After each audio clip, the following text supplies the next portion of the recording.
بسم الله الرحمن الرحيم. وعباد الرحمن الذين يمشون على الأرض هونا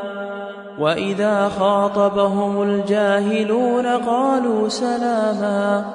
والذين يبيتون لربهم سجدا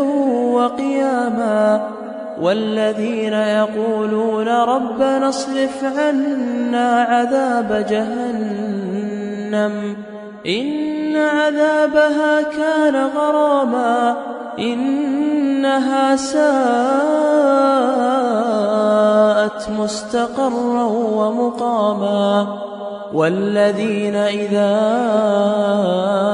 أنفقوا لم يسرفوا ولم يقتروا وكان بين ذلك قواما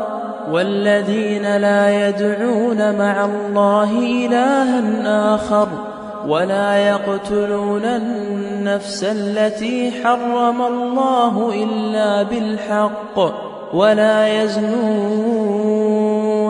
ومن يفعل ذلك يلقى ثاما يضاعف له العذاب يوم القيامة ويخلد فيه مهانا إلا من تاب وآمن وعمل عملا صالحا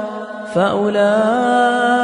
يبدل الله سيئاتهم حسنات وكان الله غفورا رحيما ومن تاب وعمل صالحا فإنه يتوب إلى الله متابا والذين لا يشهدون الزور وإذا مروا باللغو مروا كراما والذين إذا ذكروا بآيات ربهم لم يخروا عليها صما وعميانا والذين يقولون ربنا هب لنا من أزواجنا وذرياتنا قرة أعين واجعلنا للمتقين إماما أولئك يجزون الغرفة بما صبروا ويلقون فيها تحية وسلاما خالدين فيها حسنت مستقرا ومقاما قل ما يعبأ بكم ربي لولا دعاؤكم